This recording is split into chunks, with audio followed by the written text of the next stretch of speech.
Muy buenos días. Creo que vamos a esperar un par de minutos, 2 minutos, para esperar a otra gente que está esperando que se le dé acceso. En 2 minutos creo que comenzamos.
Muy buenos días a todos y todas.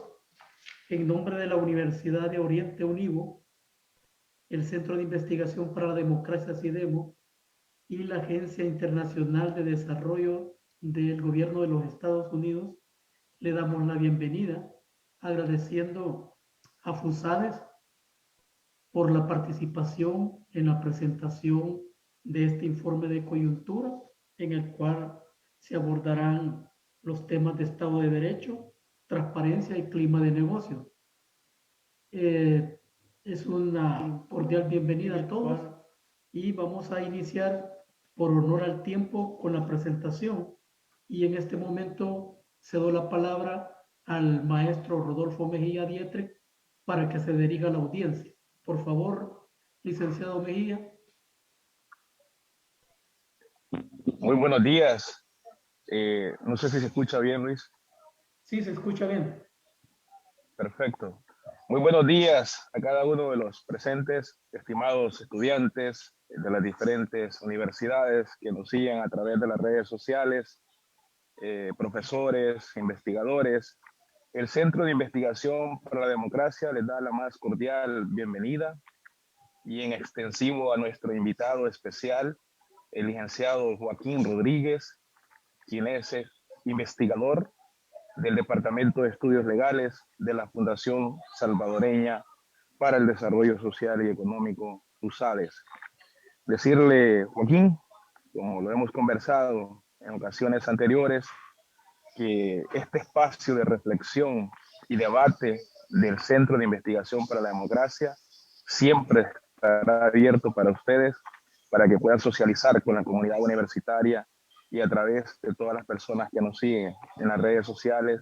Ese informe semestral que realiza FUSADES en el área del Estado de Derecho, transparencia, clima de negocios, que es de relevancia importante para toda la ciudadanía, en especial, en este caso, para los ciudadanos de la región oriental.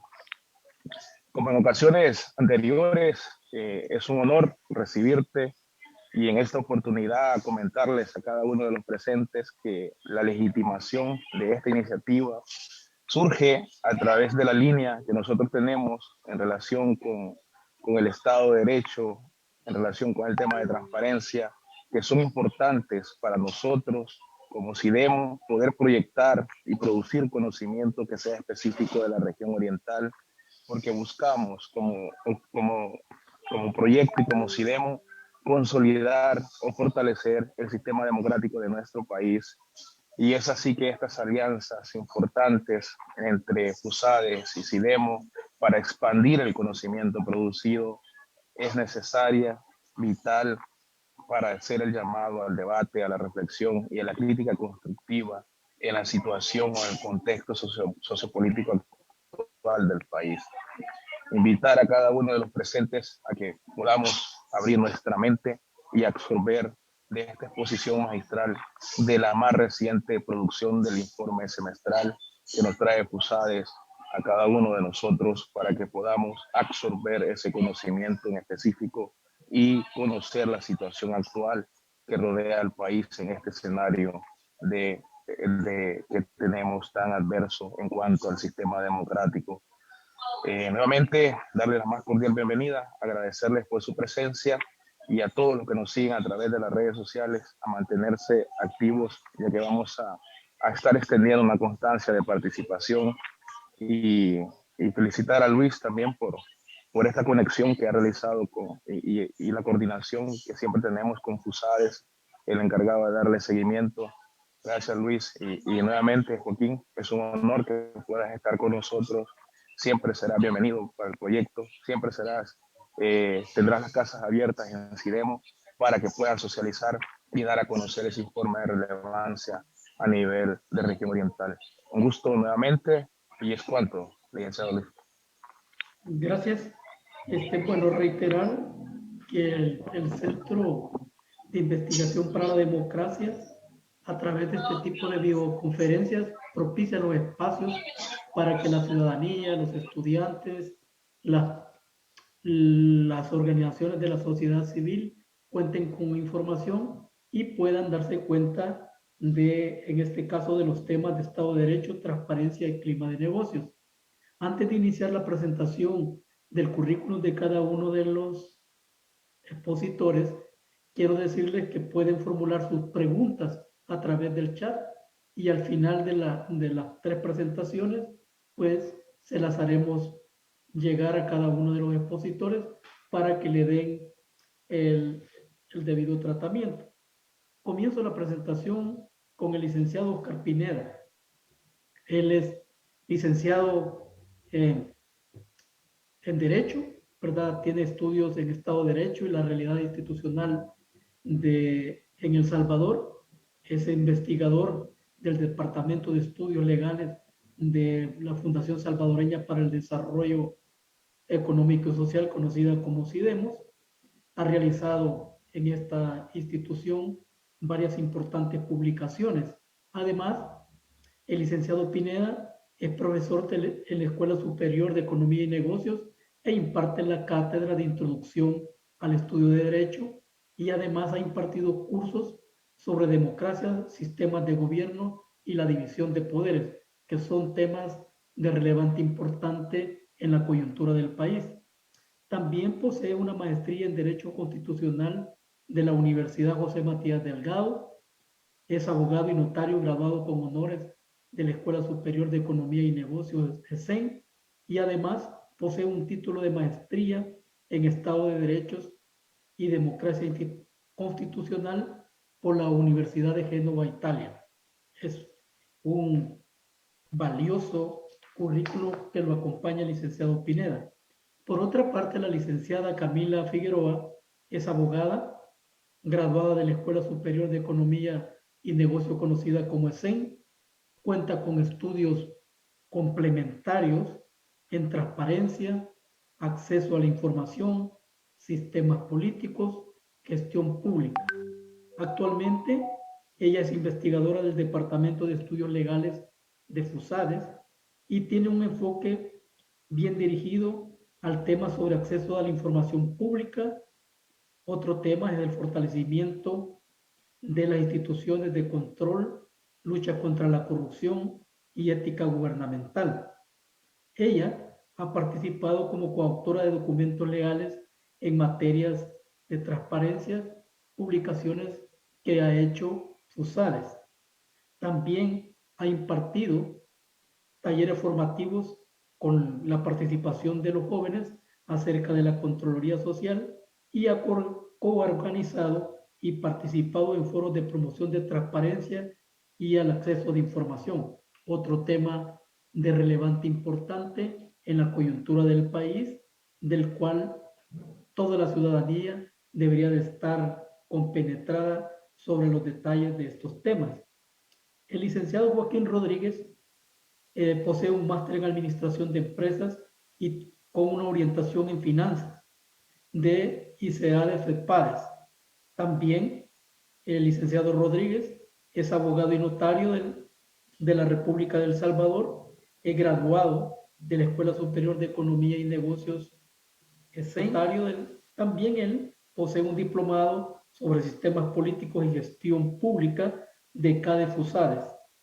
Actualmente es investigador del Departamento de Estudios Legales de FUSADES y desempeña funciones en el área de clima de negocio y seguridad ciudadana.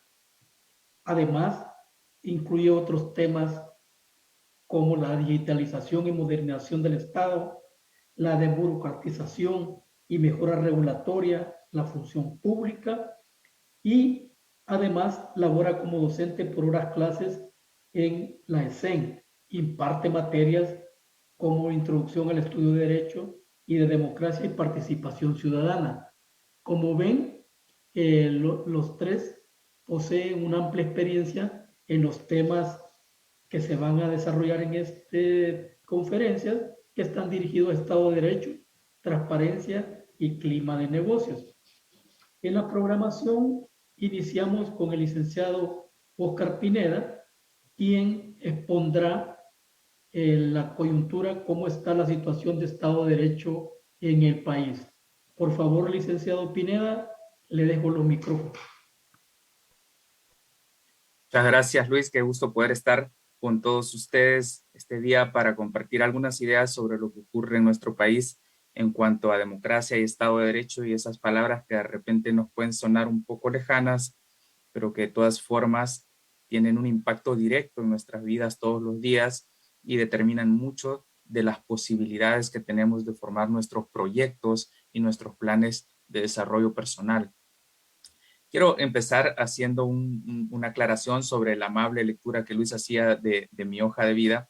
Si bien es cierto que he enseñado en la maestría de la Universidad Matías Delgado, no he estudiado esa maestría y por lo tanto tampoco he obtenido ese título. Creo que ahí hubo una pequeña confusión, pero la idea es esa, que he impartido algún curso en esta maestría. En todo caso, por el hierro, licenciado Pineda. En todo caso, sí que estoy para servirles en todo lo que pueda. Y ahora sí, sin más preámbulo, empecemos a comentar algunas cosas. A ver, ustedes saben que este informe que nosotros preparamos tiene la intención de contribuir al país. Nosotros trabajamos y tenemos la suerte de trabajar en esto que se llama un tanque de pensamiento. Y tiene este nombre derivado de lo que ocurre en otros países de habla inglesa, sobre todo porque la intención es estudiar lo que ocurre en la realidad para tratar de iluminar y dar ideas, sugerencias y dirigir el debate de la población sobre la base de hechos, sobre la base de contrastar el deber ser con lo que ocurre. Y ese es el principal propósito de este informe. Incluso nosotros, cuando vemos en retrospectiva los informes anteriores, nos encontramos con que hay elementos que de repente ya hasta nosotros mismos hemos olvidado. Por ejemplo, estaba viendo de repente algunas cosas que ocurrieron en 2012, pero los informes lo contienen y lo contienen en detalle y nos ponen en perspectiva ya desde 10 años, casi 11 años que hacemos este informe, mucho de la historia jurídica de El Salvador y de los vaivenes de las instituciones en las que el Estado se organiza para servir a todos ustedes, o por lo menos que esa es la finalidad que tienen, al menos teóricamente. Como les decía Luis, vamos a hablar de Estado de Derecho propiamente, de clima de negocios y de transparencia. Y empecemos con Estado de Derecho.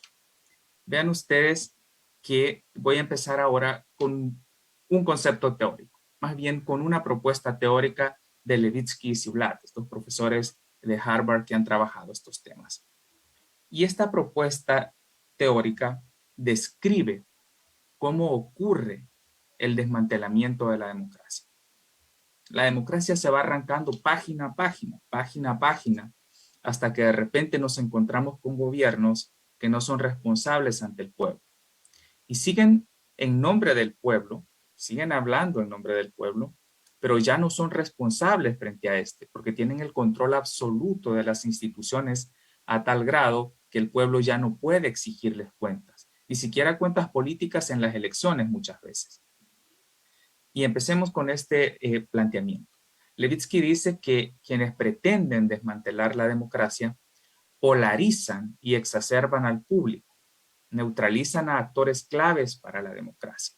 Y aquí, por ejemplo, vemos que empiezan poniendo a unos en contra de otros y luego empiezan a tomar acciones jurídicas o de facto en contra de actores de la democracia como los medios de comunicación, las organizaciones de la sociedad civil, las universidades, a veces también contra actores como sectores empresariales o incluso contra sectores disidentes dentro de sus mismos partidos. El punto es neutralizar a todo aquel que tenga una voz diferente a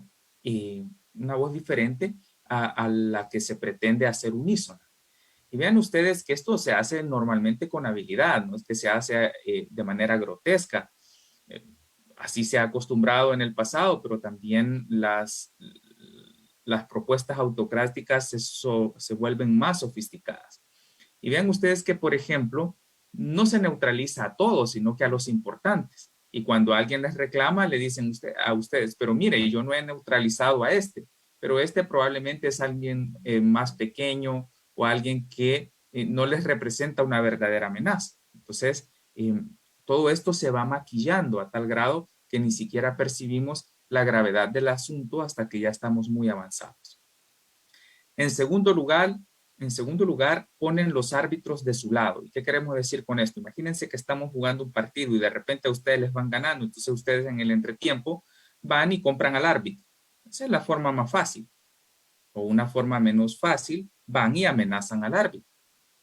En todo caso, también pueden tomar al árbitro, sacarlo del partido y ustedes llevar su propio árbitro para el segundo tiempo. Entonces, esto en la democracia, estamos hablando de los jueces, estamos hablando de los fiscales, estamos hablando de las instituciones de control en general, como la Corte de Cuentas, incluso las instituciones que administran las elecciones.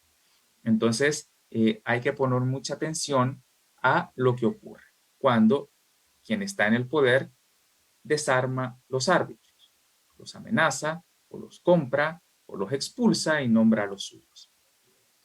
En tercer lugar, se reescriben las reglas. Y aquí es donde se comienza a dar cobertura legal, apariencia de legalidad, a cuestiones que pueden ser completamente contrarias a los intereses de la libertad.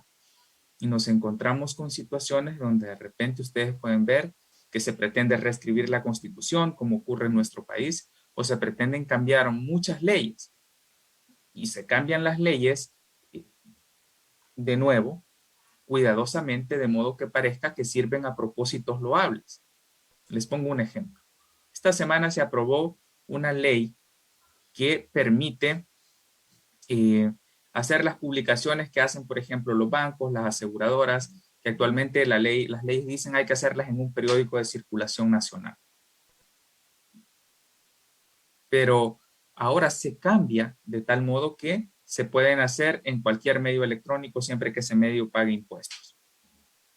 ¿Qué tenemos entonces? Que ustedes dicen, estamos modernizando, pero la intención de quien propuso la norma no es modernizar. La intención es que no se financie a los medios de comunicación escrita por medio de estas publicaciones que antes pagaban estas empresas.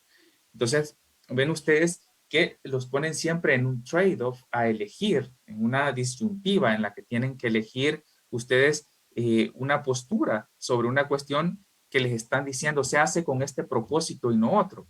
Pero en realidad lleva junto a esto otro propósito que sirve al proyecto de desmantelamiento de la democracia. Y por último, se usan las críticas para justificar la concentración de poder. Es que en 2020 tenemos una pandemia y por lo tanto lo más importante es la vida y ningún otro derecho. Así que el que salga lo mandamos a encerrar 40 días. Pero mire, no hay base legal. Pues bueno, no habrá base legal, pero yo tengo la policía y lo mando a encerrar por 40 días. Pero mire, hay una resolución judicial que dice que no puede hacer eso sin base legal. Bueno, pero yo tengo a la policía y al ejército. Entonces, pero ustedes ven un año después la situación de salud probablemente mucho más grave, pero no hay ninguna de esas medidas, porque esas medidas no eran en realidad para servir a la salud, sino que son medidas que se tomaban para servir a un proyecto de concentración de poder. Y estos elementos, todos estos que acabamos de ver, no en vano les estoy mostrando ejemplos, están ocurriendo en El Salvador o han ocurrido ya. Y esto no es una interpretación de Fusades, sino que es una recopilación que hacemos de la información disponible en diferentes indicadores internacionales. Vean ustedes, por ejemplo, ya desde el año pasado, Freedom House, the Human Rights Watch, el Instituto VIDEM de la Universidad de Gotemburgo e incluso otras instituciones hablaban de que en El Salvador estaban existiendo violaciones a la democracia y al Estado de Derecho en el contexto de la pandemia que potencialmente se iban a expandir más allá de la pandemia. Vean ustedes esto que está resaltado en azul. Se usan las crisis para justificar la concentración de poder. De eso es que estamos hablando. Pero bueno, ¿cuál es la concentración de poder? Y quiero hacer el problema con la concentración de poder y quiero hacer esta salvedad porque recién veía algunos datos donde a los salvadoreños no les preocupa, así aparecen algunas encuestas, más bien les da igual un modelo democrático que un modelo autoritario. Y eso probablemente se debe a que muchas de las personas hemos vivido en una democracia por 30 años y hemos perdido de vista lo que es carecer de ella. Eso es muy probable que influya en la percepción que tenemos. Pero vean ustedes, de esos antecedentes que tenemos ya a finales del año pasado que están diciendo esto, este año se publica el índice de estados frágiles de esta organización que se llama The Funds for Peace. Esta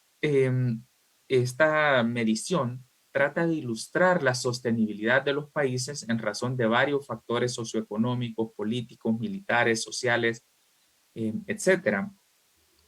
Pero lo más importante, a pesar de que bajamos algunos puntos, es decir, empeoramos algunos puntos en este índice y nos vemos como un país menos sostenible en el último año, más allá que esos puntos, lo que es interesante es que llama tanto la atención la situación de El Salvador, que nos dedican un texto específico, un comentario específico.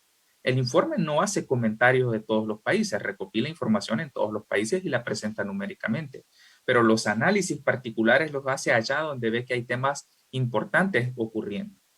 Y dice, en El Salvador hay peligros para la gobernabilidad. Claro, el informe, como debe ser un informe científico, empieza reconociendo en El Salvador han bajado los homicidios. No sabemos por qué, pero han bajado y eso es bueno. En El Salvador hay un plan de vacunación. Bueno, eso es bueno. Pero luego dice, nada de esto tiene por qué ser incompatible con la transparencia, con el respeto a la autoridad judicial o tampoco tiene que ser compatible con detenciones arbitrarias de más de 2,000 personas en 2020. Hablamos de personas que se fueron a contagiar a los centros de contención, hablamos de personas con estados de salud grave que no tenían acceso a sus medicinas. Entonces, este informe termina dando esta idea. Los avances no tienen por qué ser incompatibles con la democracia, con la transparencia y la rendición de cuentas. Mucho menos con las violaciones a las libertades básicas de las personas. Y luego, el Índice de Democracia 2020 por The Economist, esta unidad de investigación de esta revista muy famosa en materia económica y en temas de democracia, empieza, vean, esto también es interesante que acá también, a pesar que no se hacen análisis de todos los países, sí que se hace un análisis sobre El Salvador. Y empieza diciendo esta frase rotunda: ningún otro país de América Latina se inclinó más hacia el autoritarismo en 2020 que El Salvador. Ningún otro país en América Latina se inclinó más hacia el autoritarismo en 2020 que El Salvador.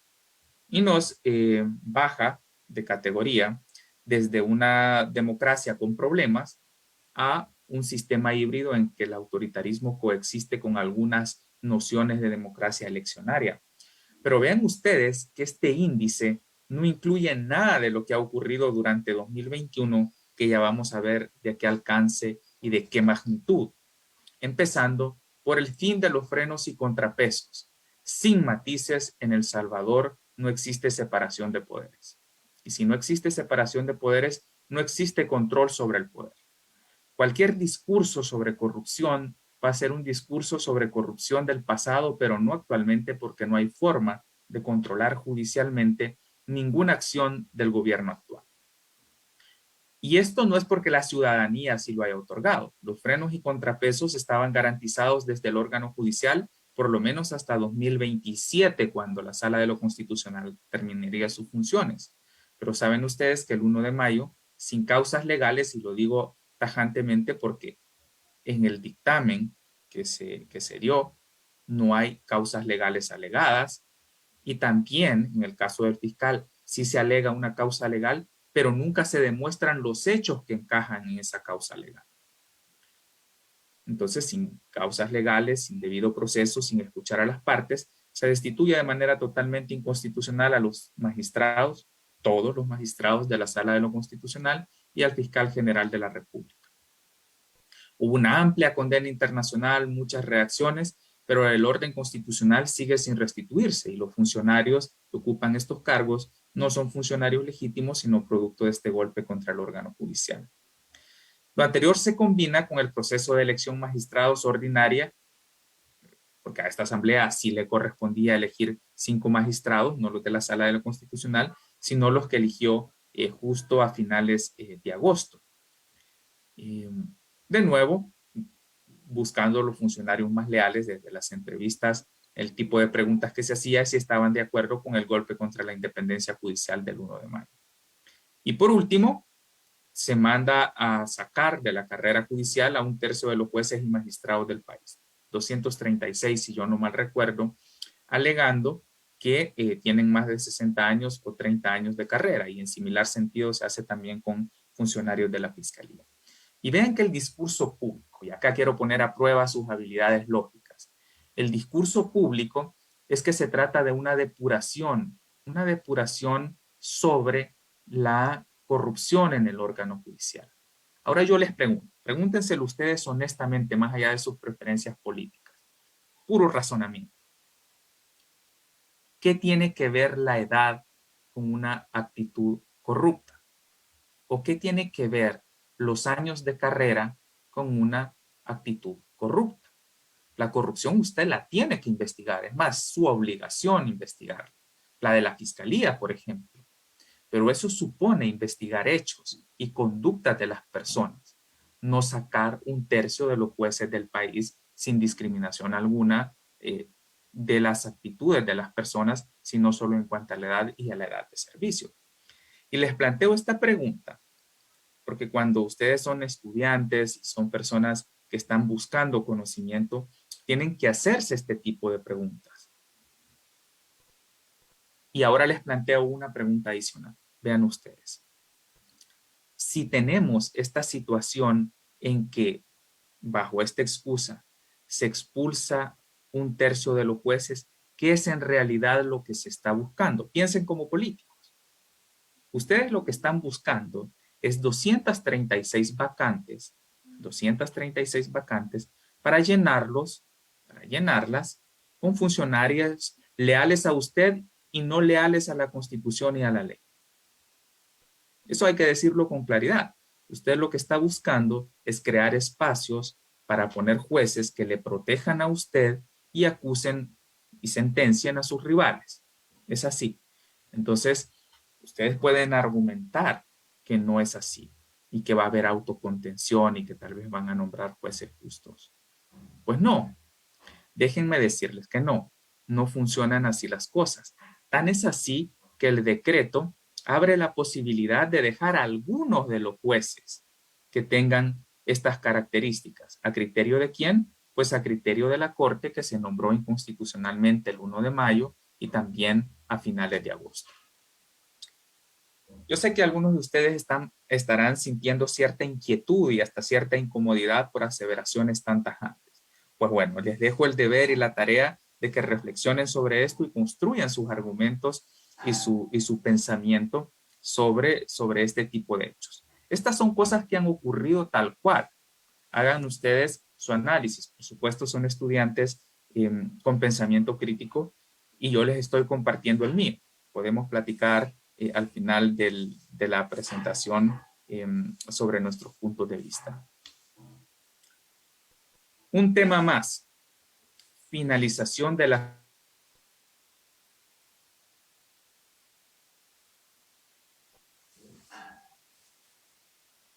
Pues fue la principal propuesta anticorrupción del gobierno actual. ¿Qué dijo el gobierno que ocurrió? Dijo la OEA quiere contratar a un exalcalde de San Salvador como asesor y yo quiero meter preso a ese alcalde de San Salvador y por lo tanto yo no creo en la OEA y expulso las ICIES. ¿Qué dijo la OEA? Eso es bien importante. Dijo que habían diferencias preexistentes a eso y que esto fue la excusa para terminar con las ICIES. Y habían diferencias preexistentes que hacían inviable la misión de las ICIES porque, por ejemplo, el gobierno solicitó una auditoría de las ICIES a los fondos que se utilizarían durante la pandemia, pero cuando las ICIES la presentó, no se quiso hacer pública. No se quiso hacer pública porque habían acciones potencialmente delictivas que debían investigarse, dice el comunicado de la Secretaría General de la OEA. ¿Qué más decía el comunicado de la Secretaría General de la OEA? Hay presiones para investigar selectivamente la corrupción. Hay presiones para que no se investiguen los casos de corrupción actual, sino que solo los de la oposición política. Entonces no se podía cumplir con el compromiso de imparcialidad que había adquirido. Entonces les dejo eso a su consideración para que también lo tengan en cuenta. Porque ustedes podrán estar de acuerdo o en desacuerdo con una comisión como las CICIES. Ustedes pueden tener un punto de vista y ojalá lo tengan, si una CICIES es buena o mala para un país. Pero en lo que no pueden estar en desacuerdo, o al menos yo creería que sería ilógico estar en desacuerdo, es que es una contradicción total proponer una institución, buscar el financiamiento, montarla y cuando ya está montado, expulsarla del país. Luego, ustedes habrán escuchado, y este probablemente es uno de los temas más importantes. Uno escucha la Constitución aquí, la Constitución allá, y la verdad es que la Constitución es un texto, pero es un texto que hace funcionar o debería hacer funcionar a todas las instituciones del Estado dentro de un marco limitado de poder y debería garantizar a todos nosotros, ustedes y a mí, las libertades básicas y las condiciones para que nos desarrollemos con respeto y con dignidad, con igualdad, con libertad. Vean ustedes, ¿de quién proviene la iniciativa actual de reformar a la Constitución? Esta iniciativa, les digan lo que les digan, no proviene de la ciudadanía. Esta proviene de un decreto, de un acuerdo del presidente de la República en que delega al vicepresidente para que vaya a hacer toda la propaganda y a hacer todo el estudio para ver qué les conviene reformar. Pero lo hace de un modo en que no dice yo quiero reformar, le dice vaya usted a hacer parecer que la gente quiere reformar la Constitución y crean una página web. ¿Cuántos de ustedes participaron en la página web sobre reformas a la Constitución? Ahí me cuentan cuáles fueron sus posturas. Y yo, por ejemplo, no pude participar porque cuando me inscribí, yo dije que creía que no habían condiciones democráticas para reformar la Constitución y entonces ya no me dejó pasar a hacer nada más que eso. Pues ahí terminaba el sistema. Entonces, hay una iniciativa que proviene de un gobierno que ha violado sistemáticamente la Constitución y eso no lo digo yo, sino que lo dicen varias sentencias del año pasado y lo dicen varios informes de la Procuraduría para la Defensa de los Derechos Humanos. No vamos a creer que quien ha desmantelado los frenos y contrapesos del país pretende impulsar una reforma a la Constitución para hacer más fuertes los derechos de los ciudadanos y más conmesurados los poderes del Estado. Cada posible significado de una reforma a la Constitución debería ser estudiado. Ustedes saben eso. Lo que dice la Constitución es sumamente importante porque limita a quien crea las leyes. La Constitución es importante porque impone límites incluso a la ley. Y todo eso debería hacerse con participación ciudadana, con metodología y en condiciones de confianza. Y ven ustedes, no es una reforma pequeña, son 216 reformas, prácticamente una nueva constitución. Desde derechos sociales muy debatidos y formas de elección de funcionarios hasta reestructuración del sistema político y del órgano judicial.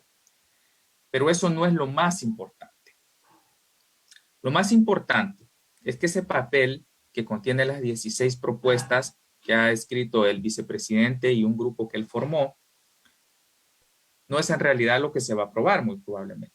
Por ejemplo, el presidente de la República ya dijo que todos los derechos progresistas, o más bien todas las disposiciones que daban lugar y viabilizaban, por ejemplo, el matrimonio entre personas del mismo sexo, que le daba espacio para que potencialmente se regulara la eutanasia, ciertas formas de aborto, que todas esas disposiciones ya no van a ir, ya lo dijo el presidente. Pero lo que es más importante es que había entre la comunidad académica y organizaciones de la sociedad civil preocupación de que este proyecto sirviera para permitir que el presidente se perpetuara en el poder y para romper con el sistema de frenos y contrapesos. Pues bueno, todo eso ya ocurrió de facto en contra de la Constitución vigente y ha ocurrido así sin necesidad de llegar a la reforma. Entonces, el papel o la función que tendría esta reforma, si bien contiene varios temas preocupantes todavía que agravarían la situación, pero sería principalmente de dar cobertura jurídica a todo esto que ya ocurrió, es decir, tratar de normalizar todo lo que ya ocurrió. También puede servir como un instrumento de campaña política para las próximas elecciones, si es que hay elecciones.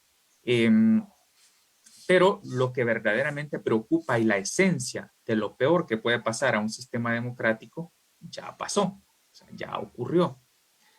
Es decir, ya se monopolizó el poder en los 3 poderes del Estado y demás instituciones públicas y la Corte, la Sala de lo Constitucional, o más bien los magistrados que envió el presidente el 1 de mayo para que le sirvieran desde el órgano judicial, le autorizaron en una resolución, bueno, ustedes que probablemente hay estudiantes de derecho o abogados, ojalá lean esa resolución, autoriza al presidente a reelegirse en 2024. No hay ningún comentario jurídico que hacer sobre esa resolución porque no hay nada de jurídico en esa resolución. Simplemente es la negación lógica de 5 artículos de la Constitución a través de frases incoherentes. Ahora bien, la dinámica legislativa, que es otro punto de acción, ustedes saben desde el 28 de febrero que el partido de gobierno ganó las elecciones con bastante mayoría. Tienen ustedes en la asamblea una configuración que puede alcanzar casi cualquier mayoría, bueno, cualquier mayoría exigida para aprobar cualquier cosa en este país. Y eso la población lo otorgó. Lo que no otorgó la población es que no hubiese control jurisdiccional desde la Sala de lo Constitucional a esas resoluciones. Eso sí que la gente no lo otorgó. Entonces, sin división de poderes, la Asamblea puede dictar cualquier norma y no habrá mucho control, porque como su primera decisión fue destituir al fiscal y a los magistrados, entonces no hay controles. Falta de pluralismo, la junta directiva solo con partidos afines al gobierno, sin diálogo, porque hay un archivo masivo de expedientes, por ejemplo, todo lo que ya se había dialogado y avanzado se manda a archivar. Y bueno, poca discusión legislativa, madrigones, abuso de dispensa de trámites y dictámenes en la sesión simultánea, que no significa otra cosa que ustedes no conocen antes lo que se va a aprobar, sino hasta que está aprobado, para que no haya críticas en aquello que no sea conveniente. Entonces, tenemos eliminación de frenos y contrapesos, cambio de los árbitros. Quitar a los magistrados, quitar al fiscal, no es combatir a la corrupción. Esto es cambiar a los árbitros del juego. La corrupción no se combate así. Dinámica legislativa, bueno, mayoría absoluta y sin control constitucional independiente. Hay un proyecto de reforma a la Constitución, aunque lo peor ya está autorizado. Así que tenemos un desmantelamiento acelerado del Estado de Derecho y del sistema de libertades, muy comprometido, perdido. Hay que recuperarlo, ciertamente, pero por el momento está muy comprometido. ¿Qué es lo que quiero concluir con esta presentación? Vean ustedes que les he mostrado hechos y les he mostrado un análisis que parte de ciertos principios. Principios como el sistema de libertades individuales, el diálogo como forma de resolver los problemas y sobre todo una visión en que los gobiernos son responsables ante las personas. Ustedes saben que actualmente quien tiene todo el poder es responsable de todo lo que ocurre en cuanto a decisiones políticas y acciones de política pública. Es así. Ahora no se puede culpar a la Corte, ahora no se puede culpar a la Asamblea Legislativa porque también está controlada, no se puede culpar a la policía, no se puede culpar a la fiscalía, porque todo es controlado. Entonces, ese gobierno es absolutamente responsable frente a la ciudadanía. Pero ¿cómo la ciudadanía deduce estas responsabilidades? Las deduce en procesos electorales justos, limpios, que reflejen la voluntad de la gente. Entonces, la existencia de esos procesos electorales justos y limpios, hemos visto que las elecciones en los últimos 30 años o más de 30 años ha reflejado la voluntad de la gente. Se ha cambiado presidente cuando la gente lo ha decidido. Y muchas personas que yo me encuentro en el día con día dicen, bueno, si el presidente no hace lo que debería hacer, lo quitamos en el siguiente periodo o lo quitamos en el siguiente año. Pues bueno, probablemente no habrá las condiciones para que aunque usted quiera con su voto quitar a un presidente, pueda hacerlo. De modo pues que la presentación la cierro con la idea de que les presento hechos y les presento un análisis que va desde una ideología particular que se llama constitucionalismo. Y el constitucionalismo supone que los funcionarios son servidores de la población, que tienen poderes completamente limitados y que las personas son las dueñas de sus derechos y tienen frente a los funcionarios la capacidad de exigir esos derechos, no de suplicarlos o esperar que se les otorguen, sino de exigirlos. Así que bueno, con esas consideraciones les dejo para que ustedes reflexionen y pues bueno, también hagan su propio juicio con su propio criterio. Muchísimas gracias, licenciado Pineda. Damos paso a la licenciada Figueroa para que haga su exposición sobre el tema de transparencia.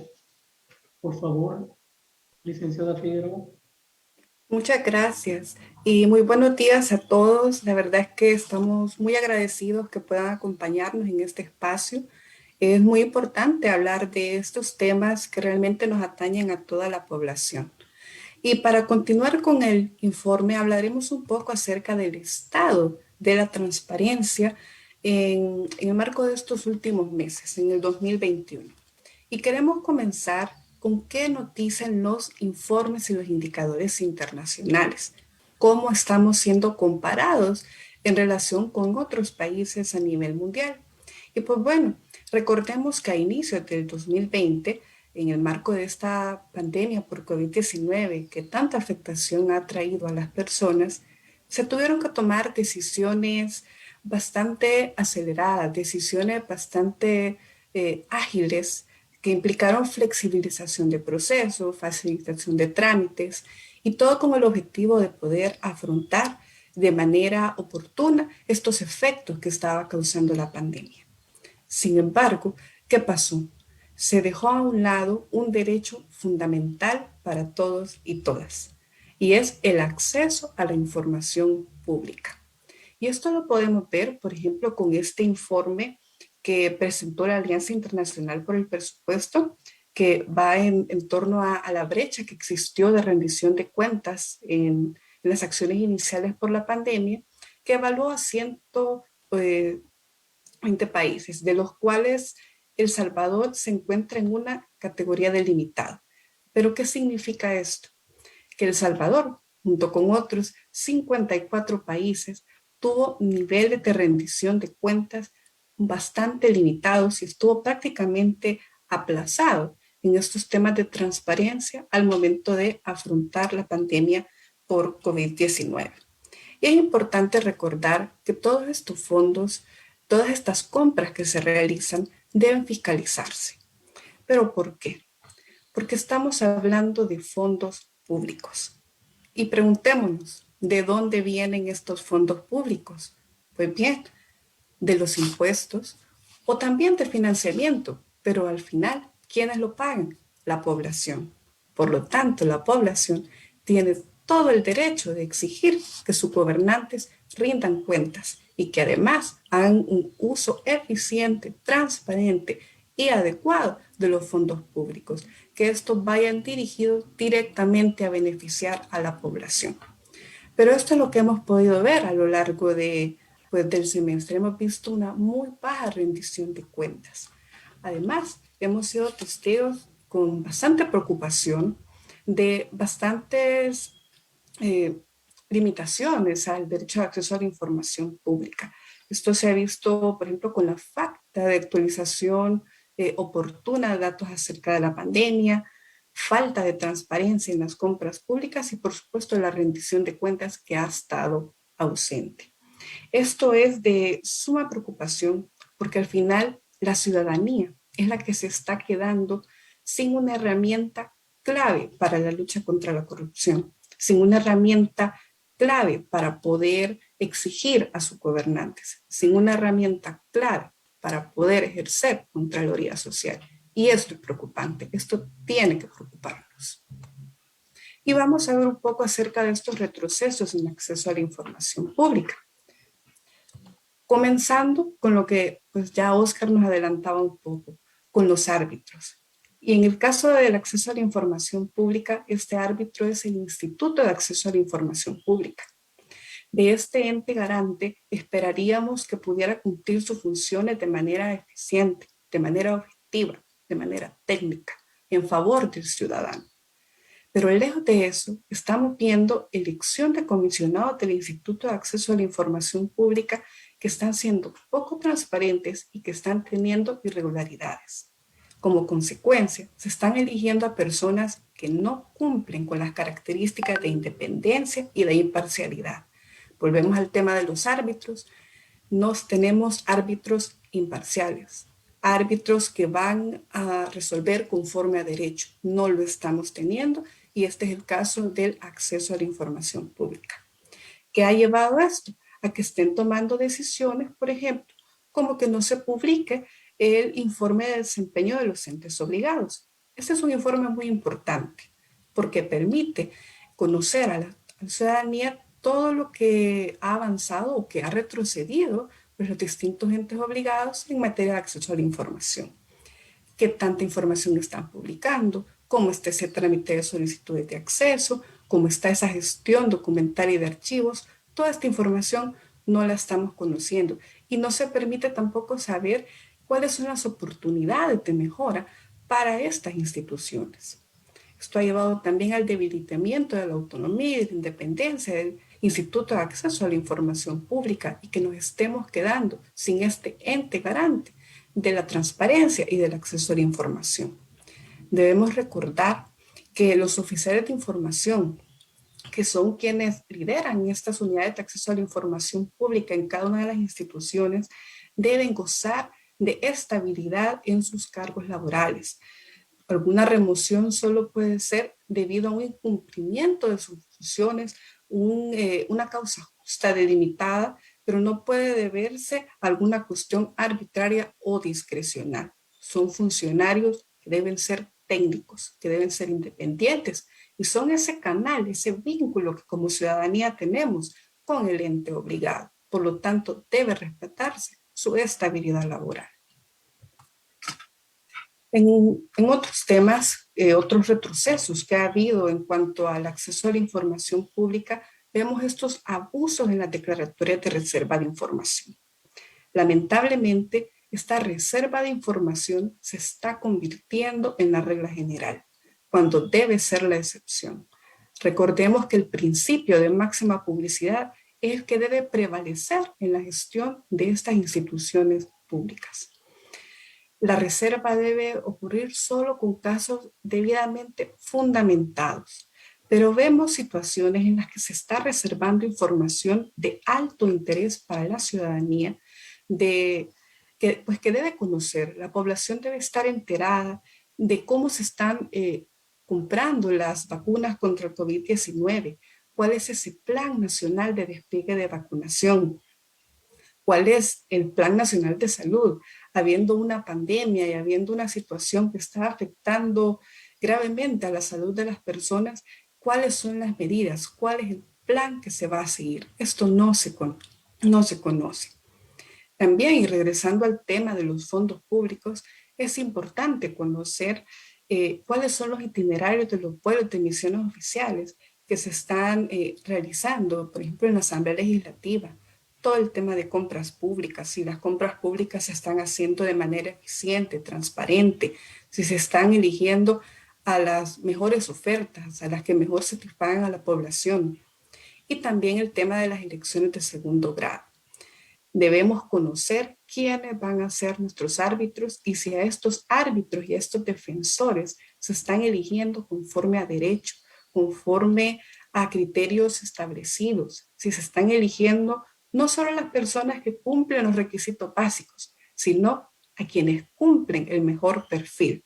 Es decir, no nos basta con un árbitro que conozca lo mínimo, necesitamos al mejor árbitro para que pueda dirigir y pueda defender nuestra democracia. Entre otros temas que nos han preocupado han sido unas reformas a la Ley de Acceso a la Información Pública presentadas por el Poder Ejecutivo. Estas propuestas de reformas, en caso de ser aprobadas, equivaldrían a la derogatoria de la Ley de Acceso a la Información Pública. Y esto es muy lamentable, porque justamente este año estamos cumpliendo 10 años, una década de contar con una Ley de Acceso a la Información Pública, un esfuerzo realmente desde la ciudadanía y que ha permitido importantes avances. Pero si estas reformas llegaran a aprobarse, realmente implicaría un debilitamiento total para el acceso a la información pública y dejaría a la población completamente desprotegida en temas de transparencia. Y esto porque se está posibilitando reservar información cuya divulgación debería ser proactiva. Es decir, que la población ni siquiera debería ser una solicitud de información. Bastaría con que pudiera consultar en los portales web y esta información debería estar de manera actualizada y completa, pero se está dando la pauta para que esto se pueda reservar. Inicialmente se consideró clasificar como confidenciales las declaraciones patrimoniales de probidad. ¿Qué pasa con esto? Que entonces esta información que da la pauta para poder conocer sobre posibles casos de corrupción no va a poder ser de conocimiento de la población. También el procedimiento de elección de los comisionados del Instituto de Acceso a la Información Pública se está dejando a discreción del presidente de la República. Con esto se está restando independencia, que es muy importante para este órgano de control. Y de nuevo, se están colocando árbitros a conveniencia y no árbitros que beneficien a la población. Por otro lado, bastantes decisiones que eran tomadas por el Pleno del Instituto de Acceso a la Información Pública, este conjunto de comisionados, serían tomadas únicamente por el presidente. Esto desnaturalizaría pues la razón de ser de ente colegiado del Instituto de Acceso a la Información Pública, lo cual también nos genera mucha preocupación porque podría comprometer la independencia de tal órgano pues importante. También se están abusando de las disposiciones de la Ley de Procedimientos Administrativos para retrasar la entrega de información pública. La información, si la solicitamos, no la requerimos para 3, 4, 5, 6 meses, no. Necesitamos esta información de manera oportuna y clara para poder tomar decisiones de manera informada y de manera oportuna y actualizada. Y también se está posibilitando sancionar a particulares por vulneraciones a la Ley de Acceso a la Información Pública. El problema de esto es que no se delimita a qué infracciones se refiere, situación que genera una gran incertidumbre y que también podría ocasionar casos como de censura para periodistas o intimidaciones para periodistas o personas que realizan investigaciones o que hacen uso de la información. ¿Y esto por qué nos preocupa? Porque existen estándares a nivel internacional acerca de temas de máxima publicidad y de transparencia. Por ejemplo, la Ley Modelo Interamericana 2.0 sobre acceso a la información pública busca y pretende otorgar más garantías para que este derecho de acceso a la información pueda ser ejercido de manera plena y de manera sencilla por toda la población. También la Comisión Interamericana de Derechos Humanos ha establecido que las situaciones de emergencia no deben implicar el debilitamiento del acceso a la información pública. Y es que recordemos que por más que estemos en una emergencia, esto no implica un cheque en blanco para decir no va a haber acceso a la información pública. Todo lo contrario. Estar informados nos permite tomar las mejores decisiones. Y también la Alianza Regional por la Libre Expresión e Información hizo énfasis acerca de principios que deben cumplir los distintos países para garantizar y para salvaguardar este derecho de acceso a la información pública. Lamentablemente existe una brecha enorme entre lo que nos dicen estos estándares internacionales y la realidad que ocurre en el país. Y por eso no pueden permitirse más retrocesos. Por eso como ciudadanía tenemos que estar vigilantes de que las instituciones respeten y garanticen la transparencia. En cuanto a otro ente al que le damos bastante seguimiento, y que es la Corte de Cuentas de la República, la Corte ha podido continuar su labor de fiscalización a pesar de algunos obstáculos. Y estos obstáculos han estado más que todo relacionados con falta de entrega de información por parte de las instituciones encargadas del manejo de la pandemia. Esto es bastante preocupante y realmente esperamos que la Corte de Cuentas pueda hacer una labor oportuna de fiscalización, pero es importante también que las instituciones colaboren y brinden esta información. Ya para ir en los últimos temas, existen en riesgo algunos derechos fundamentales, como la libertad de expresión y de prensa, y esto lo alertan los informes nacionales e internacionales. Empiezan a haber casos de agresiones físicas contra periodistas, inicios de procesos sancionatorios, caídas en rankings a nivel internacional. Y esto nos preocupa bastante porque estamos hablando de derechos fundamentales de la población que no pueden limitarse porque son los que nos permiten estar en espacios como el que estamos ahora, en que podemos conversar y que podemos hablar con libertad. Y esto nos lleva a la reducción que ha habido de los espacios cívicos y los ataques al derecho de asociación.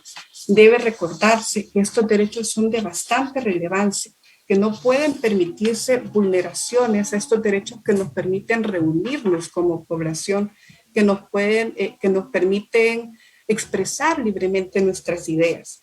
Y es que si estos derechos se limitan, se está limitando el oxígeno de la democracia. Y esto no se puede permitir. Ya para ir finalizando, pues concluimos con que hay graves retrocesos para el acceso a la información pública, un deterioro del ente garante de este árbitro del acceso a la información, se está consolidando una cultura de opacidad. También la Corte de Cuentas ha continuado con su labor de fiscalización a pesar de los obstáculos y hay muchos riesgos para la libertad de expresión, de prensa y de asociación. Yo me quedo por acá y pues estaremos atentos a sus comentarios. Gracias, licenciada Figueroa. Y creo que finalizamos con el clima de negocios con el licenciado Joaquín Rodríguez. Tenemos ya ahí un par de preguntas, así que también pueden formularla en el caso del licenciado Rodríguez cuando aborde el tema de clima de negocios. También antes de que comience el licenciado Rodríguez, quiero decirles a los estudiantes que están participando que ya habilitaron el link, si están para que soliciten su diploma de participación en este evento. Por favor, licenciado Rodríguez. Bueno, muchísimas gracias de nuevo a CIDEMO por el espacio y gracias a todos los jóvenes y las personas que están escuchándonos en esta mañana. Vamos a continuar conversando ahora un poco sobre el clima de negocios y la seguridad ciudadana en El Salvador. Siempre recordándoles que estamos bajo el enfoque del informe de coyuntura legal e institucional con algunos datos que hemos actualizado para esta presentación y que también aclaramos que hay muchísimos más elementos en el informe que invitamos a que ustedes puedan descargarlo a través del sitio web de FUSADES para conocer absolutamente todos los detalles y más a fondo de todo lo que hemos conversado. Bien, con esto entonces quiero que recordemos un poco qué es lo que necesita un buen clima de negocios. Y quiero que lo veamos desde una perspectiva bien propia, muy personal. Imaginémonos de que cada uno de nosotros quiere emprender un negocio. O en los casos de que algunos de los que estén ya aquí presentes ya tengan alguna especie de negocio, ya sea propio o familiar, preguntarse entonces qué necesitan para asegurar que su negocio va a prosperar y va a mantenerse en pie. Entonces esto lo podemos resumir en dos grandes aspectos fundamentales. El primero de ellos es la certidumbre, que esta se compone en primer lugar por contar con un marco sólido de leyes que estén a la altura de las necesidades de la población en la actualidad. Tanto desde una perspectiva, por ejemplo, de aprovechar los insumos de la digitalización para luchar contra la burocracia y también que esto implique que existan reglas del juego claras y transparentes. Porque cuando uno quiere hacer un negocio, necesita precisamente tener esa previsibilidad. Es decir, si yo voy a tener una planilla, por ejemplo, saber cuánto me va a costar mantener esa planilla y saber cuáles son las leyes que tengo que respetar para poder mantener a flote la empresa. Entonces, conocer esos marcos legales sólidos y claros de forma transparente es lo que le permite a uno tener esa certidumbre, acompañado a la vez de políticas públicas que son adoptadas por el Estado para generar apertura comercial, es decir, a animarnos a que cada vez más personas podamos hacer más negocios en el país. Y el segundo gran elemento es la confianza. Porque la certidumbre necesariamente tiene que ir acompañada de esta confianza en que todo va a salir bien, tanto desde la perspectiva de una estabilidad política y económica, de decir, por ejemplo, bueno, si yo voy a invertir en el próximo año, tener la confianza y la seguridad de que esa inversión va a seguir siendo mía, por ejemplo, en el siguiente año. Tener una capacidad institucional suficiente, entonces, para defenderme en caso de que, por ejemplo, pueda aparecer una persona malintencionada que diga, no, fíjense que yo ya tenía ese nombre comercial en mi negocio y por ende es mío y toda su fama debería de ser mía. Pero en realidad, al tener instituciones sólidas, podemos defender y demostrar de que efectivamente nosotros éramos los dueños en primer lugar de la marca y que por el contrario, la persona que nos demanda podría ser quien esté intentando engañarnos. Entonces, esto se genera a través de la apertura de espacios, perdón, para generar el diálogo público y privado. El Estado debe de conocer las necesidades de la población y esto se genera y se logra únicamente a través del diálogo. Teniendo eso en mente, entonces, vamos a poder analizar a continuación cómo es que se percibe el clima de negocios en El Salvador. Y para ello vamos a comenzar utilizando una encuesta que es la creada por FUSADE, se llama Encuesta Dinámica Empresarial. Esta se dirige trimestralmente a un grupo de aproximadamente 400 empresarios, siempre es un poco más de 400 empresarios en El Salvador, y luego las respuestas que ellos dan se van ponderando de acuerdo con el peso de cada uno del tipo de empresas dentro del Producto Interno Bruto de El Salvador. Entonces, estos resultados no son un promedio general, sino que es un promedio de acuerdo a la representación que cada sector tiene en el PIB. Entonces, bajo eso, podemos llegar a una conclusión más general, más macro, para identificar de que la percepción del clima de negocios cayó nuevamente. Y es que podemos notar de que para el primer trimestre de 2021, que es el que les señalo acá, la percepción fue bastante favorable después de habernos recuperado del 2020 que trajo muchos daños a causa de la pandemia. Y precisamente la pandemia era el principal elemento que dañaba el clima de negocios. Sin embargo, para el segundo semestre, que coincide entonces con muchos de los elementos que ya abordaron Oscar y Camila, notamos una reducción nuevamente en esa percepción del clima de negocios, llevándonos, hacia un resultado desfavorable.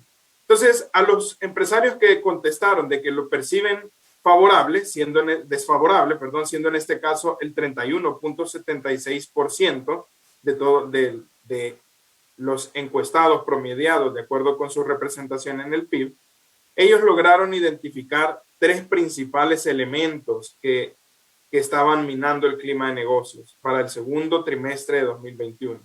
El primero es la incertidumbre, siendo este indicador alimentado porque no hay reglas claras.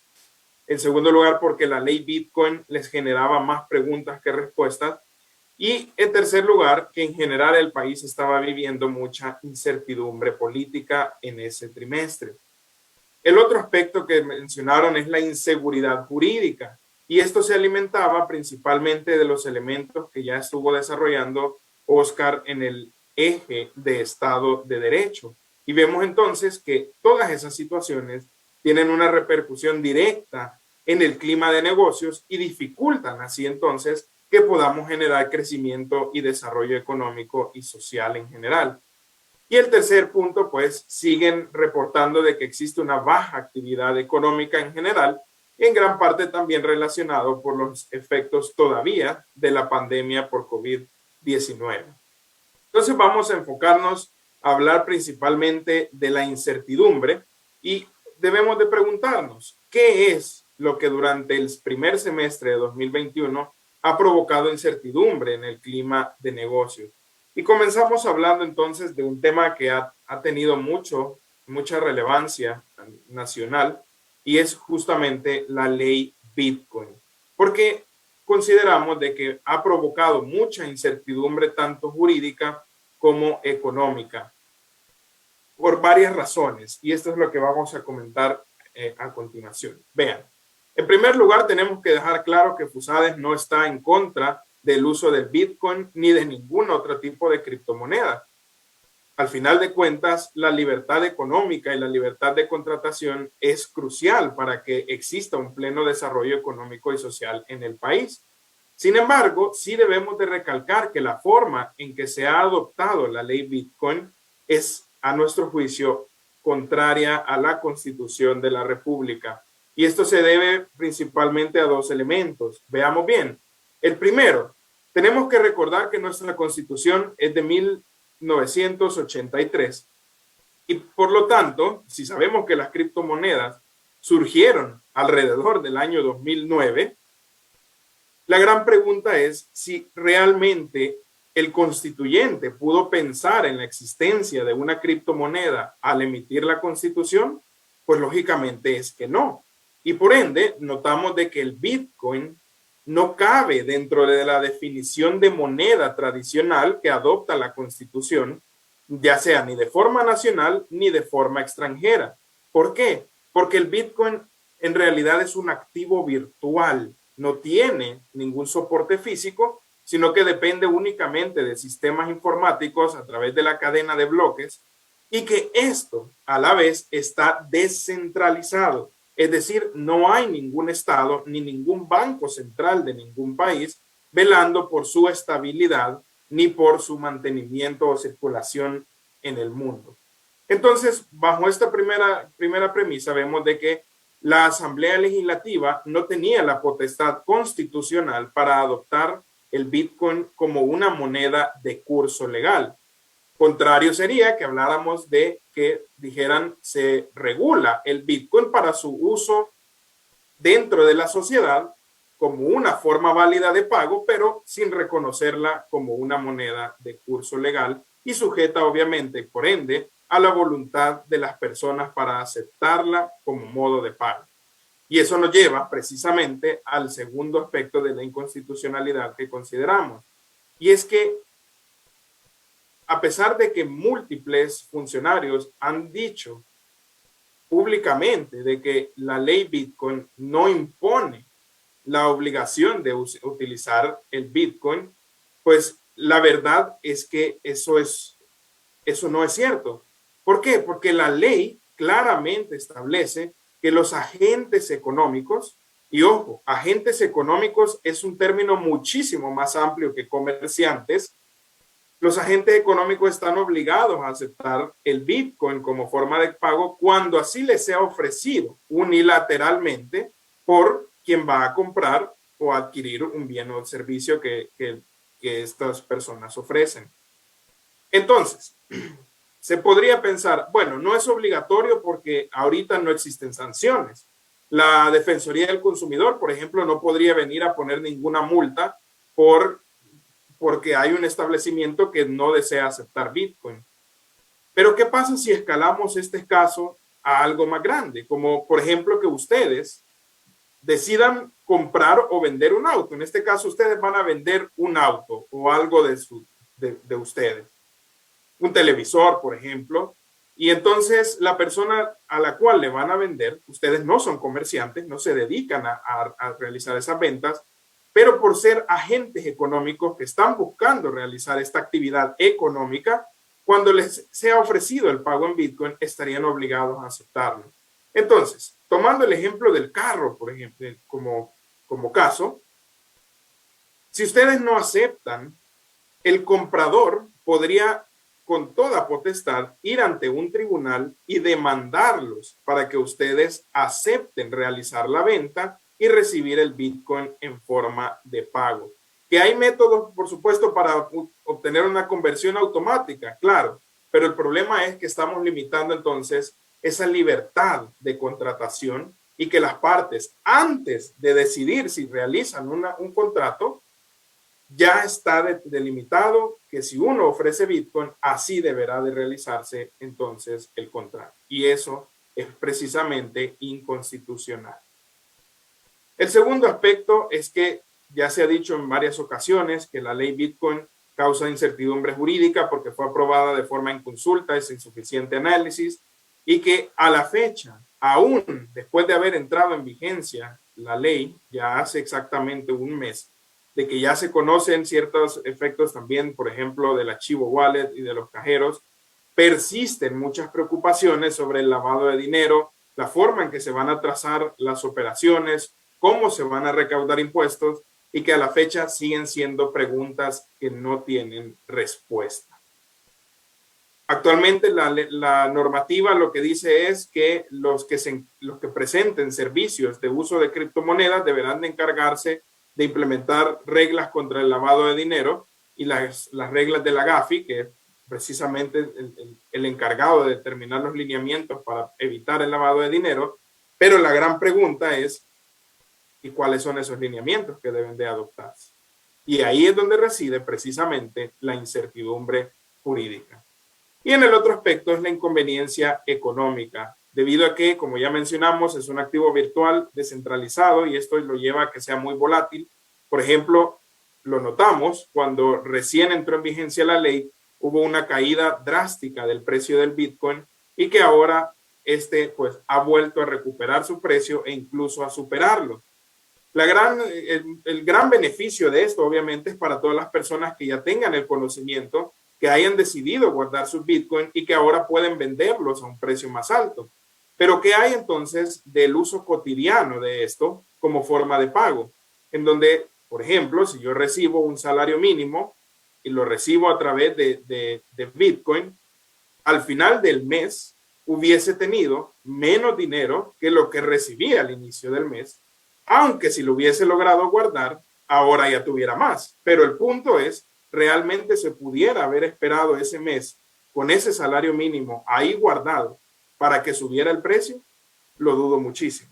Y es precisamente ese el problema, que las personas con menos recursos son las que están sometidas a más riesgo en caso de que lleguen a ser obligados a utilizar o aceptar el Bitcoin como forma de pago. El otro aspecto que ya mencionaba también Camila en gran manera es que las compras públicas por pandemia han estado sin controles y podemos resaltar que en mayo de 2021 fue aprobada la ley para el uso de productos de tratamientos médicos en situaciones excepcionales de salud pública ocasionadas por la pandemia COVID-19, y ese es todo el nombre, bastante largo, pero para que veamos que ese es su nombre real. Y el problema de esta ley, en primer lugar, es que viene a excluir principios constitucionales de publicidad y transparencia para realizar compras públicas para atender la pandemia.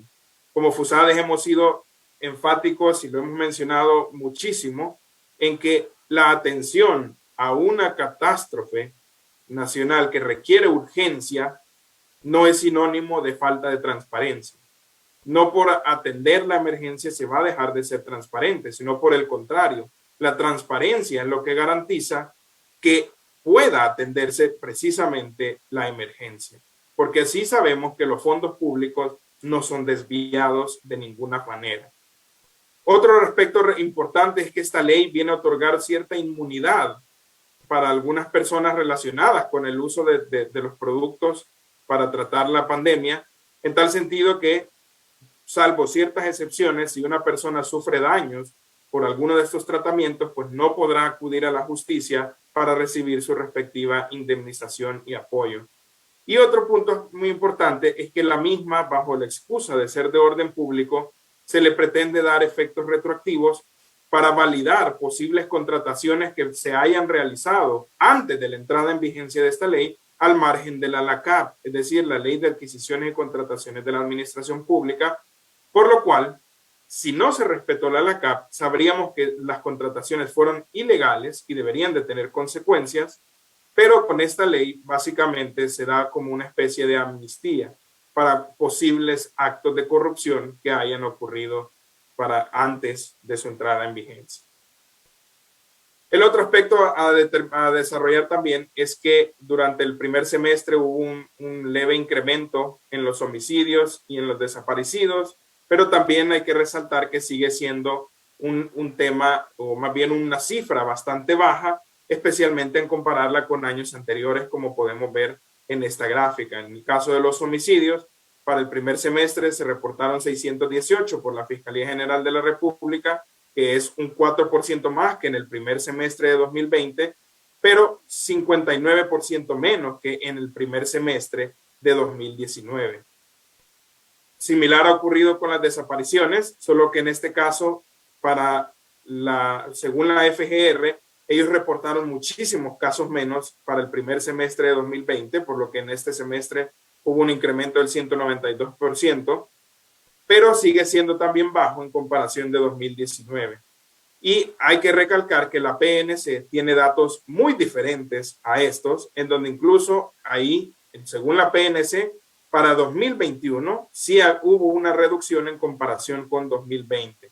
Entonces, al final de cuentas, lo que queremos notar es que persisten discrepancias entre los datos que presentan las diferentes instituciones de seguridad pública y a la vez no tenemos todavía información suficiente que explique cuáles son las causas de estas reducciones. Sin duda, pensar que hay menos homicidios, que hay menos personas desaparecidas es algo positivo, pero necesitamos tener certeza de la causa que está originando estas disminuciones, porque así podemos garantizar de que no existan repuntes, sino que por el contrario sea un resultado sostenible en el tiempo que vaya siempre a la baja. Ahora bien, ya que hemos visto todos estos elementos, queremos finalizar hablando de algunas apuestas estratégicas para mejorar el clima de negocios. Y es que sin duda la modernización del Estado y la digitalización son elementos clave para lograr el desarrollo. En primer lugar, porque consideramos que la digitalización sirve para acercar el Estado a la ciudadanía, a diferencia de lo que uno podría pensar que uno tiene que buscar al Estado. Lo contrario debería de ser que el Estado en realidad nos tiene que buscar a nosotros como ciudadanos. Por eso consideramos importantísimo que se debe retomar el estudio de la Ley de Protección de Datos Personales, que durante el semestre fue archivada lastimosamente, a pesar de tener ya varios años de estudio, y que ahora más que nunca pues resulta mucho más relevante para proteger todos nuestros datos personales. Y otro aspecto es que debemos de señalar que finalmente, después de casi 5 años de haber entrado en vigencia la ley de la firma electrónica, en el primer semestre de 2021 ya se volvió una realidad poder utilizar la firma electrónica certificada, que esto podría impulsar muchísimo el uso de las nuevas tecnologías y potenciar el comercio electrónico. Y por supuesto, para modernizar el Estado necesitamos servicios públicos de calidad para todos a través de funcionarios que estén a la altura de lo que necesitemos. Sin duda hay muchísimos funcionarios buenos y todos estos deben de ser premiados, y también debemos de fortalecer a aquellos funcionarios que necesiten o que tengan áreas de mejora, garantizando a la vez sus derechos como la estabilidad laboral y el pleno desarrollo en una carrera administrativa. Por ende, es importante que el gobierno retome su compromiso que adquirió tanto en el Plan Cuscatlán como en la Agenda Digital de aprobar una ley del servicio público, porque la ley de servicio civil ya está muy desfasada y nunca ha dado los frutos que se esperaban de acuerdo con los parámetros que establece la Constitución. Entonces, a manera de conclusión, podemos decir que en el semestre sin duda hubo muchísima incertidumbre política e inseguridad jurídica por todos los elementos que mencionamos.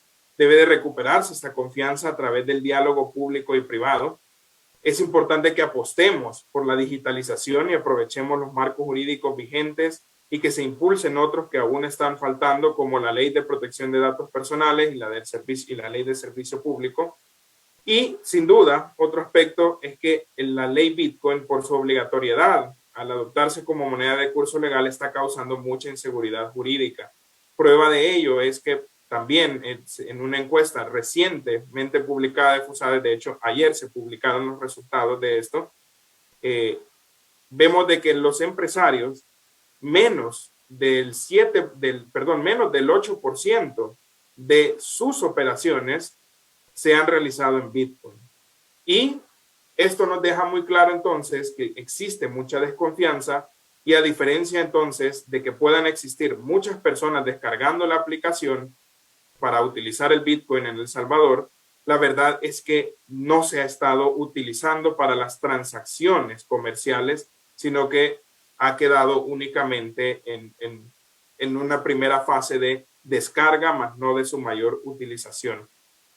Y por último, señalar que persisten las discrepancias entre los homicidios y desapariciones que reportan diferentes instituciones y necesitamos conocer las causas reales de las reducciones para garantizar así la vida y la seguridad real de la ciudadanía en El Salvador. Y bueno, con esto nos quedamos, siempre agradeciéndoles por su espacio, por sus preguntas y que el informe también está a su disposición para ahondar aún más en estos temas. Muchísimas gracias a los tres por tan importantes ponencias. También damos las gracias a las personas que han formulado las preguntas y también a los que nos siguen por Facebook que han generado algunos comentarios importantes. Creo que en el orden de preguntas iniciaríamos con el licenciado Pineda y hay dos preguntas. La primera está referida, ¿qué puede hacer la ciudad? Perdón, ¿desde cuándo los gobernantes vienen haciendo estas prácticas de poner árbitro a su favor, al menos en un órgano del Estado? Entiendo que la pregunta está referida que ahora que se ha roto el equilibrio de pesos y contrapesos y que no hay tal equilibrio entre los órganos del Estado, pues ya se venía dando en torno a que un órgano, y en este caso el presidencial, pues prevalecía sobre los otros. Entonces la pregunta más bien va formulada a que estas prácticas ya existían y se han multiplicado o potenciado. No sé qué opinión tiene al respecto, licenciado. Excelente pregunta. Esta pregunta me gusta porque es la favorita de las redes sociales. En Twitter siempre que hay una discusión sale esto que en realidad no es una pregunta, sino que es un argumento. Es un argumento de decir, en el fondo, esto es un argumento para decir la cooptación del órgano judicial, la violación de la independencia judicial no es algo nuevo y por lo tanto lo justifico. Es decir, estoy de acuerdo en que esto ocurra porque ya ha ocurrido antes. Creo que ese es el planteamiento de esta pregunta. No es una pregunta en realidad, sino que es un argumento. Y me permito entonces contestarlo como lo que es, no como una pregunta, sino como un argumento, porque me parece que es la libertad de todos hacer argumentos, pero también el deber de todos reflexionar sobre los argumentos. Y veamos esta pregunta en dos partes.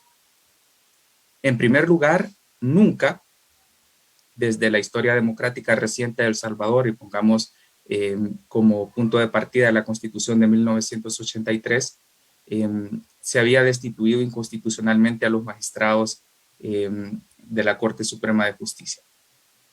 Entonces, partamos de eso. Lo que ocurrió el 1 de mayo ni siquiera bajo este argumento encaja. No podemos decir desde cuándo. Vamos a decir así. Nunca se había hecho lo que se hizo el 1 de mayo. Es la violación más severa a la independencia judicial en la historia de El Salvador. Ahora paso a la segunda parte sobre este argumento. No es nuevo que los políticos pretendan cooptar el órgano judicial. No es nuevo, absolutamente no. Y de hecho, una de esas, de las razones por las que el partido actualmente en el gobierno ganó es porque tenía una propuesta diferente de hacer política y la gente entendió que se refería a una propuesta de hacer política diferente. Y veámoslo esto en términos de una comparación. Imaginemos que tenemos un carro al que le falla el motor. Nosotros vamos, lo vendemos y andamos exponiéndonos ahí para venderlo, para comprarnos un carro mejor. Y cuando lo compramos, nos damos cuenta que al otro carro le falla el motor y la transmisión. Y entonces nosotros decimos, bueno, por lo menos no es la primera vez que me falla el motor. Ahí le dejo la respuesta para la pregunta argumento que planteaba. Perfecto. La siguiente pregunta, aunque no ha sido sujeto parte de su ponencia, pero está en el informe como tal y va dirigida de la siguiente manera. ¿cuáles son las razones por qué la Organización de los Estados Americanos no ha activado los mecanismos para hacer valer la Carta Democrática? Y hay aquí, si por ejemplo se ha roto el sistema de frenos y contrapesos, también se ha restringido la libertad para acceder a la información, incluso se ha restringido a algunos periodistas y algunas instituciones que por años han estado en este tema de periodismo y se les ha restringido. Entonces, en concreto, si hay algunas razones por qué la OEA no se ha pronunciado para activar los mecanismos que están plasmados en la Carta Democrática. De acuerdo, esa es una excelente pregunta porque el mecanismo de protección interamericano, en este caso, digamos, la destitución de los magistrados, la destitución de los jueces, etcétera, puede ser diferente en un caso que en otro. Y veamos, la Carta Democrática de la OEA dice en el artículo 3 que la separación de poderes es fundamental para la democracia y que no podemos hablar de democracia sin separación de poderes. Y esto es porque la democracia no es solo elecciones, a pesar de que muchas veces la relacionamos solo con eso. Entonces, dice esto. Entonces, teóricamente y conforme a este tratado internacional, debería activarse la Carta Democrática, que es un procedimiento para hacer primero gestiones diplomáticas, después en el artículo 20 lo pueden encontrar, algunas reuniones extraordinarias, hasta mecanismos, por último, de sanción contra el Estado. Pero la Secretaría General de la OEA, que debería ser el primer llamado a activarlo, también lo pueden activar otros estados, es un órgano político. Es un órgano político que responde a los estados. Y lo vamos a poner en estos términos. Si en el caso de Nicaragua y Venezuela, que ya están en etapas más avanzadas del autoritarismo, nosotros vamos en ese camino, pero no estamos en esas etapas todavía. Esas etapas llegan cuando la depresión democrática se convierte en depresión económica. No lo han activado. Entonces no tengo una respuesta más que decir que conforme a derecho corresponde, pero que conforme a los vaivenes políticos dentro de la OEA, esto no ha sido posible. Ahora bien, existen otros mecanismos de protección que eso sí se han activado y sí han otorgado medidas de protección, y es el sistema de justicia interamericano, la Comisión y la Corte Interamericana. Y esto es bien importante porque sí se han dado ya medidas cautelares contra periodistas y contra personas, y se han solicitado ya audiencias y se han iniciado procesos por las destituciones de magistrados. Estas instancias sí son más imparciales y no tienen las características de la Secretaría General de la OEA, y estas sí ya están funcionando en los casos de El Salvador. Ok, gracias. Las siguientes preguntas van sobre el tema de transparencia y tienen que ver con la participación de la ciudadanía. Aparentemente son iguales, pero tienen algunas diferencias. Voy a formular la primera, que me parece que es mucho más amplia. Y la persona que la formuló dice: ¿qué acciones se puede tomar de parte de la ciudadanía ante la falta de independencia de la Unidad de Acceso a la Información Pública y el Instituto de Acceso a la Información Pública? Porque estas obstaculizan el derecho de acceso a la información. Voy a formular la otra porque, como dije antes, tienen alguna vinculación. Y la otra dice específicamente: ¿qué puede hacer la ciudadanía si se está coartando el derecho de acceso a la información pública? Y es importante estas dos preguntas porque tienen que ver con el rol que debería de jugar la ciudadanía. Por favor, adelante, licenciada Figueroa. Muchas gracias. Muy interesantes estas preguntas porque realmente se vinculan con qué podemos hacer. Vemos estos retrocesos y la gran pregunta es, entonces, ¿qué hacemos? Es bien importante que como ciudadanía no demos marcha atrás, que siempre continuemos ejerciendo Contraloría Social, por más límites que haya. Siempre continuemos ejerciendo la participación ciudadana, la auditoría ciudadana. Ocupemos todos los canales posibles. Estemos vigilantes de lo que hacen las instituciones. Sigamos pidiendo información. Sigamos exigiendo rendición de cuentas. Porque esto nos va a servir para visibilizar los retrocesos que existen. Cuando nos niegue información, cuando no se rindan cuentas, cuando no se publiquen informes, esto lo tenemos que visibilizar, darlo a conocer, exigir este acceso a la información y esa transparencia. Esto nos va a servir para poder agotar todas las vías legales que existan y, de ser necesario, activar las instancias internacionales correspondientes como el Sistema Interamericano de Derechos Humanos. Lo importante es que como ciudadanía no nos quedemos de brazos cruzados.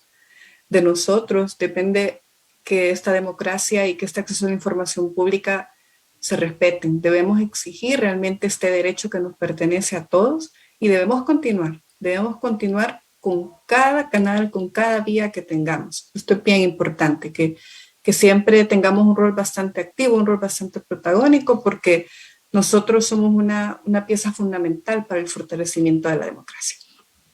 Hay una última, licenciada Figueroa, y se refiere a cuáles son los principales impactos que pueden enfrentar, que pueden provocar estas restricciones al acceso de información en dos niveles.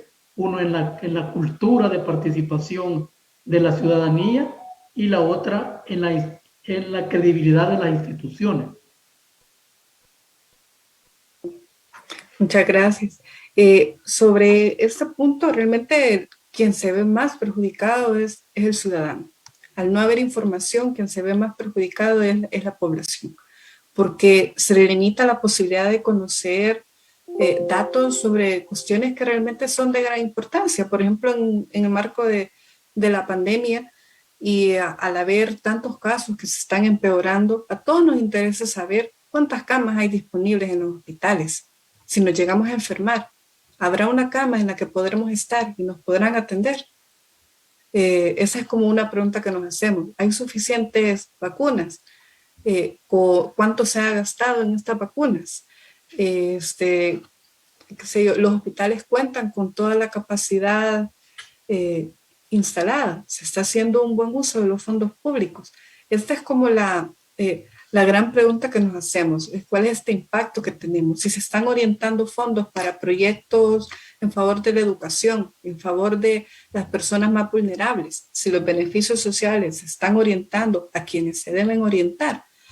¿Y qué pasa? Si no hay acceso a la información, por un lado se está debilitando la participación ciudadana, esta participación ciudadana que tiene que ser fortalecida. Y también, al no brindar esta información, las instituciones pierden credibilidad porque entonces no hay documentos para poder contrastar toda la información que nos están dando. Es importante que conozcamos cuál es la documentación de fondo para poder hacer criterios para vacunación, para poder destinar tales hospitales, para realizar determinadas obras. Es importante que conozcamos todos estos datos. Y si no se tiene esa documentación de respaldo, ¿cómo sabemos que la información que nos están dando es verdadera, es completa? Esa es como la gran pregunta de reflexión que nos tenemos que hacer y que por lo tanto debemos continuar insistiendo, ¿verdad? Debemos continuar ejerciendo todos estos mecanismos de participación ciudadana. Muchísimas gracias por su respuesta. También hay una en el tema de clima de negocios y se refiere a lo siguiente. Si las condiciones que presenta el país son propicias para la atracción de inversiones extranjeras y por supuesto para la generación de oportunidades de empleo. Bueno, gracias. Esa es una pregunta bastante compleja porque, como vemos, hay muchísimos factores que inciden en el clima de negocios y puede que entonces para algunos sectores sí sea viable, como por ejemplo el poder atraer entonces inversión relacionada con insumos para la atención de la pandemia, por ejemplo. Pero sin duda vemos otras como grandes inversiones que puedan verse también con esa duda de poder venir al país por la inestabilidad tanto jurídica como política que se puede ver. A pesar de que ha existido un crecimiento a raíz principalmente del incremento que ha habido por las remesas que ha recibido el país, pues en un monitoreo mensual que se realiza por parte de FUSADES, se le pregunta tanto a los consumidores como a empresas de cuál ha sido entonces ahorita la forma en que prefieren tener sus ahorros. Y es que antes de la entrada en vigencia de la ley Bitcoin, por ejemplo, todas las personas, en su gran mayoría, más del 55%, decía que lo prefería tener guardado en los bancos y a través de eso movilizarlo. Pero ahora la gran mayoría, ahora ya más del 50%, dice que prefiere tenerlo en efectivo. Entonces esto nos manda señales de alerta de por qué está existiendo, digamos, esta incertidumbre y esta inseguridad incluso para utilizar la banca nacional, y que a la vez las personas encuestadas no reportan el uso de los nuevos medios, como por ejemplo el Bitcoin, entonces para tener ahí sus ahorros o inversiones. Entonces, eso nos genera esa preocupación de realmente el clima de negocios no es propicio en este momento para atraer inversiones. El riesgo país es bastante alto. Si vemos, por ejemplo, el ENVI, que es un índice que desarrolla JP Morgan, vemos de que ha subido bastante. La región latinoamericana se ha normalizado mucho, casi que desde inicios del 2021, pero contrario con El Salvador, es que el riesgo país va creciendo cada vez más. Entonces, eso sí es preocupante y tenemos que velar a través de diferentes medios para recuperar esa confianza y certidumbre en el país.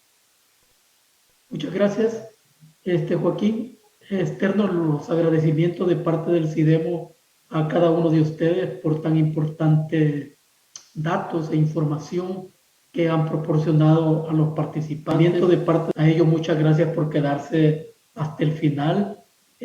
Sabemos que el informe arroja bastante información de carácter muy valiosa que también da pie a reflexionar y debatir en torno a ella y, por supuesto, tratar de identificar cuáles son los impactos que puede ocasionar a la economía y al sistema democrático del país. Dejo el espacio si ustedes se quieren despedir de los participantes. Bueno, yo quizás agradecerles la oportunidad. Siempre es un gusto hablar con jóvenes. Yo sé que ustedes tienen mucho en la vida que aportar, que aprender, y ciertamente les deseo que lo puedan hacer en un sistema de libertades, en una democracia y en un país donde su proyecto de vida dependa enteramente de ustedes. Gracias, licenciado Pineda. Bueno, para continuar, agradecerles igualmente por habernos acompañado en este espacio, por habernos invitado a poder conversar con ustedes y motivarlos a continuar pues ejerciendo esta participación ciudadana que es clave para el fortalecimiento de nuestra democracia. Los invito a que seamos todos ciudadanos comprometidos, ciudadanos que estemos vigilantes de lo que hacen las instituciones y que pues visibilicemos todos estos retrocesos que están ocurriendo para que pues tengamos, primero Dios, un mejor El Salvador, un mejor futuro para el país. Muchas gracias.